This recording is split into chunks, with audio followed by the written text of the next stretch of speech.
Përshëndetje të nderuar miq të futbollit. Sot do të analizojmë rastet e Gjiros së 25 të Albi Madh Superliga. Ne I kemi 5 ndeshje, këto 5 ndeshje do t'i analizojmë 5 raste të cilët gjyqtarëve kanë ndodhur raste të ndryshme për të diskutuar ku gjyqtarët janë ballafaqur me situata të ndryshme dhe të gjitha në përgjithësi kanë interpretuar rregullat konform rregullave të lojës. Do t'i analizojmë situatën në ndeshjen e parë, kemi Ballkanin me Frizajin. Kemi pozitën jashtë loje, jashtë qoftë se si vija, do më thonë vari,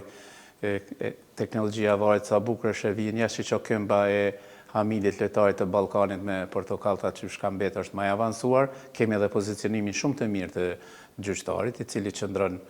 afërsisht afër vijës dhe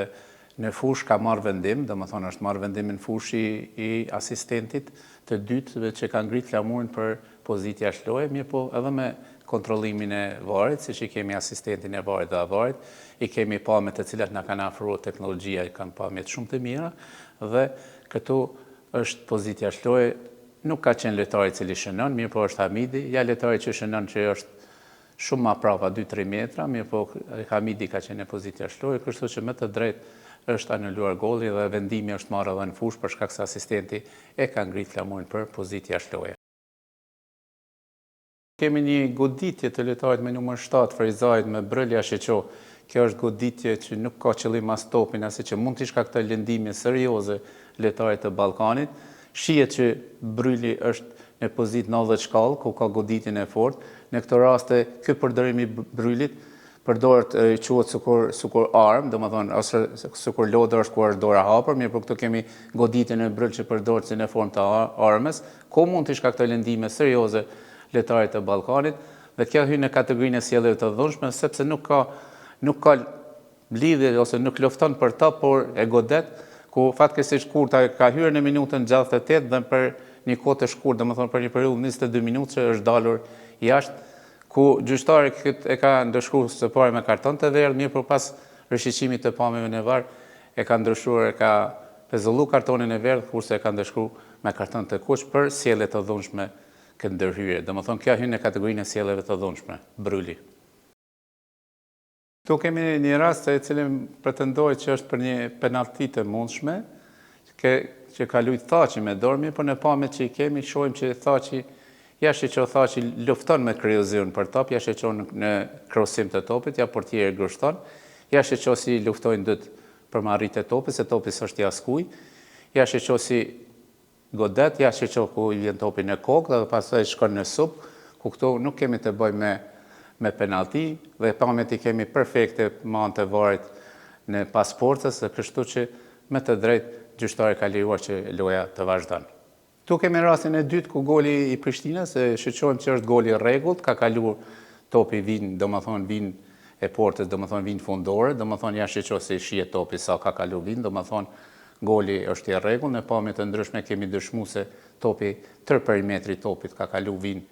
e portës, domethënë vin fundore, e cila është një trastësi 12 cm dhe ka kaluar dhe shiqohet duart e portierit ku janë. Këtu pak në kamerën pas portës është kamera shumë afër dhe është në mënyrë të turbullt, me sa ajo pamje ka qenë më bindse që goli ka qenë I rregullt dhe I shënuar dhe ka kaluar tër vin e portës. Kemi këtu rastin e minutës 47 ku Prishtina ka pretenduar për penallti, mirë po shoqë këtu kemi dy luftim për top, jashtë që dorën e Kryoziut se si pozicionohet që ta ruan topin, që në zhargonin e futbollit lejohet, mirë po edhe lojtari Gjilanas lufton, e ka dorën në shpinë, lufton që të vite topi. Është një mbajtje, nuk kemi as tërheqje apo mbajtje e lehtë, I kemi pamjet pas portës, jashtë që si është pozicionohet, nuk ka kontakt as me kom, jashtë që si lufton, ai e man lojtarin të mos vjet e topi që ka drejt të pozicionohet, kurse ky ka dorën, në mënyrë normale nuk kemi as kurfar kontakti të lehtë, jashtë që si lufton për top edhe lojtari Gjelanit. Dhe këtu me të drejtë për shkak të afërsisë edhe gjyqtari që ka qenë Gramashala ka lejuar që loja të vazhdon. Shkojmë me rastin e Dugagjinin me dritën, kemi një rast që pretendoj që edhe vari ka kontrolluar për pozitë jashtë loje, mirë por këtu ka qenë goli I rregullt, do t'i kemi edhe pamjet e varit, teknologjia e varit, jashtë që ku atje në anën e majt lartë Zulfiu, domethënë është në pozitë të rregullt, dhe do të shohim pamjet, ja do ta shohim tash ecin pamjet dhe Goli me të drejtë është pranuar, domethënë ka qenë goli rregullt, për hir të korrekcisë edhe vari është kyç, ka qit vijat edhe shihet që Zylfeu është në pozitë të rregullt, kurse lojtari i Dukagjinit është më i avancuar dhe me të drejtë pozicionimi shumë i mirë i gjyqtarit, ku përcjell situatën, domethënë nuk e ka ngrit flamurin për pozitë jashtë, domethënë vendimi për gol është marrur në fushë, po mendimin e varit i cili ka verifikuar këtë gol. Kemi një penalti, shihet që gjyqtari Çaka është shumë vështirë tash se ka qenë mbuluar nga 2-3 lojtar, mirë po me sugjerimin e asistentit të varit që e ka ftuar për rishqeqim në var, shihet kjo shkelje është evidente e këmbës së lojtarit të Malishevës dhe me të drejtë pas rishqeqimit në var, gjyqtari Çaka ka vendosur për penalti. Në ndeshjen në Llapi Malisheva kemi shkuqitur 3 raste, rastin e parë kemi të penaltisë, ku jashtë që kemi ndalë portieri vjen në lojtari i Suarekës tek topi i parë, kurse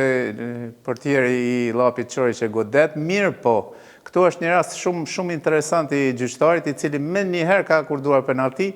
nuk ka lejuar që aksioni të vazhdon, ka pas drejt të lejoj, sikur ta ndalte bilbilin 2 deri në 3 sekonda, do të rezultojë kjo me gol. Mirë po ka vendosur për çat ndërhyrje për penalti, dhe kështu që penaltia ka qenë domethënë fakt, shihet fakti me të drejtë ka gjykuar për penalti. Po sikur ta linte edhe përsërita edhe më herët 2-3 sekonda të pipin që bilbilin të mos fishklente, do të pranojë ky gol i Suarekës si i rregullt. Kemi edhe rastin tjetër, një ndërhyrje e cila është mjaft serioze, ku goditet lojtari i Suarekës, nuk e ka qëllim edhe lojtari i Llapit, ja si e ndin veten, nuk e ndin mirë, mirë po shihet takat e ngritura, koma drejt, ka një intensitet shumë të lartë, edhe pika kontaktit ja shihet në fytyrë edhe në pjesën e kokës, ku i ka shkaktuar lindime lojtarit të Suarekës, po fatmirësisht është mirë, kemi parë në fillim të pjesës së dytë, kështu që gjyqtari me të drejtë nuk ka hezituar për kësi lloj ndërhyrje që është i takon kategorisë së ndërhyrjeve serioze, e ka ndëshkuar me të drejtë me karton të kuq. Kemi edhe rastin e fundit, rastin e tretë penaltia për ekipin e Llapit, jashtë që se si lojtari i Suarekës Hasanaj merr rrezikun dhe e shkel në këmbë, kemi këtu shkeljet e këmbës, jashtë që si ja shkel këmbën e lojtarit të Llapit, i cili rrëzohet dhe me të drejtë gjyqtari akordon penalti, kemi pamje tjera më afër, jap pamjet e fushës, ja shiqo si shkeljet këmba dhe si shkon këmba lojtarit të Llapit, kështu që shiqo që Hasanaj kur nuk ka pas ndonjë protestim, ka marrë në mënyrë sportive këtë ndërhyrje dhe me të drejtë gjyqtari edhe në afërsi që ka qenë ka vendosur për penalti.